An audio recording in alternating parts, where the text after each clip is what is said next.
Some of you have never suffered serious back pain, in which case, hurrah! I'm so glad for you. Oh, that's wonderful. I'm so jealous. Many of you, though, are simply too young to have suffered your back pain yet, and it's coming, I'm afraid. It's in your future. And many of you have perhaps suffered it and not been taken seriously. They want some way to express to other people just how bad it can feel. They get no sympathy. They go to the doctor and the doctor says, well, you look all right and there's nothing I can do about it anyway. And people say, come on, you've been to the doctor, he didn't find anything wrong with you. Get over it. Well, I wrote this on Facebook a while ago, and recently I read it again and thought, that's actually rather good, and perhaps I should, for the education of all, read it out. April the 24th. What makes the pain so much worse is the injustice. I was sitting at my computer for a while, getting on with stuff. Then it was time to get back to my other computer and to finish my editing. So I put my hands on the arms of the chair and pushed down to help me stand up. Halfway up, I was assaulted by the most outrageously unfair pain. What had I done to deserve it? Did I jump off a cliff? Had I bathed in acid? Put my arm in a shredder? No, I had tried to stand up, which is something expected of me and not a crime deserving of this roar-inducingly severe pain. I then had a difficult decision to make. Should I try to complete my intended manoeuvre and continue standing up, or should I instead take the pain's hint and lower myself back down to safety? I hovered there, growling, and decided that whichever way I went was going to hurt like hell, and if I went downwards then I was only going to have to go upwards again, so upwards it was. I think my neighbours must have been out, or listening to loud music on headphones, because they never did batter on my door out of concern. My plan extended only as far as getting to my bed. This was 4 flights of stairs away. I tried to read the will of the pain, but it was also contradictory.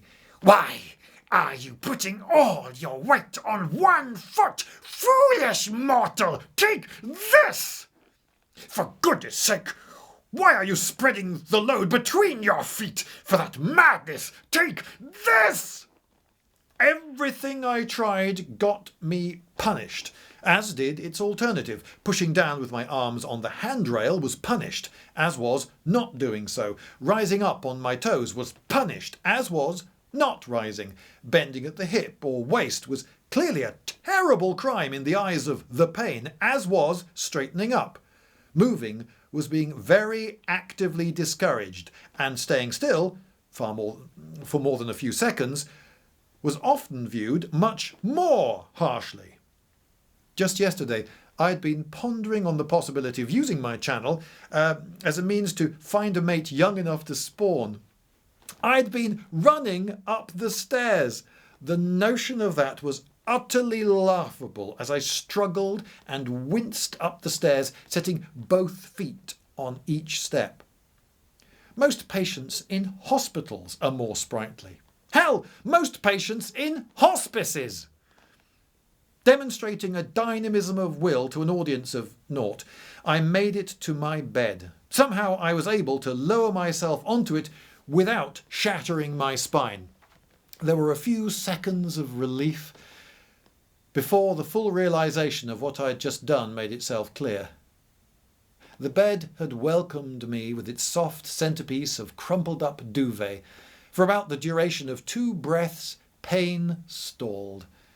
I was then lying on a bed with a duvet bunched up and stuck beneath me in a position that I recalled from PE lessons at school as the crab.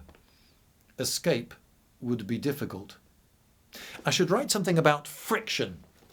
You may not consider it as a high priority to wear low-friction clothing in case of situations like mine, but between my woolen jumper and the linen sheets of the bed was a friction that might put Firestone's finest to shame when on the roughest of asphalt.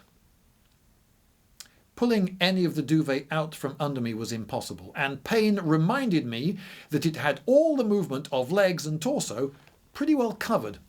It took a while, but eventually I got off the duvet. I was now closer to one edge of the bed and in a perilous position which required the use of torso muscles to control, and each of these uses was savagely punished. I tried lying still, but that was not a long-term winning solution. At this time, my jumper was stretched under me and putting my back into compression. Just the force of the tension of a woolen jumper was enough to make any hope of comfort a folly.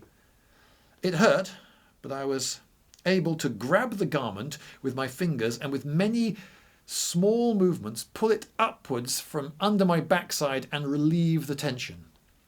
This then created a small ruck under the small of my back. You might think that a small ruck of wool might be something that could be ignored, especially when faced with immediate discomforts far in excess of it. You would be right in the very short term, but it does not take long at all for that little ruck to feel like a malicious villain's thumb thrust hard into a nerve ganglion.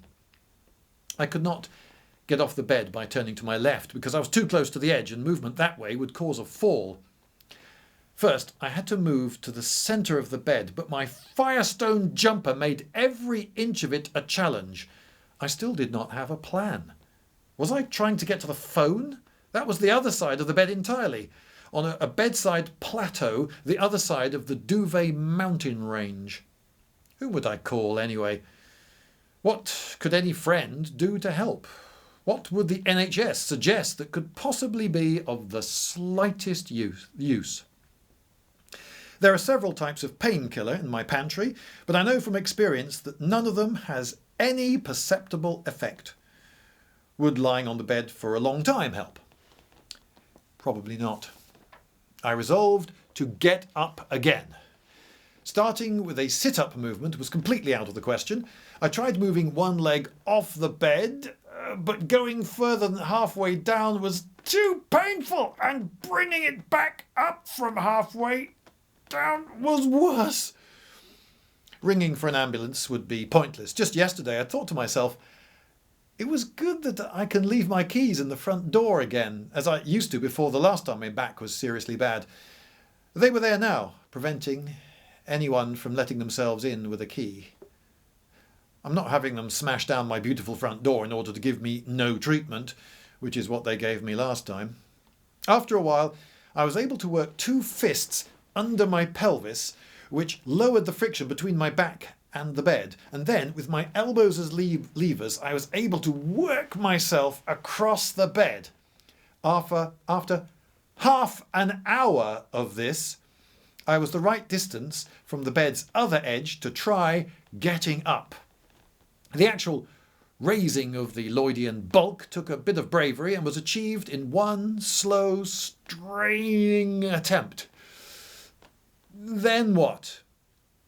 I could get to the phone, but had no one to call, so I made my way by unstately procession to where I am now, the edit suite. Here I am sitting on what is surely a strong contender for the world's least comfortable seat for a man, my saddle stool, and I am typing this.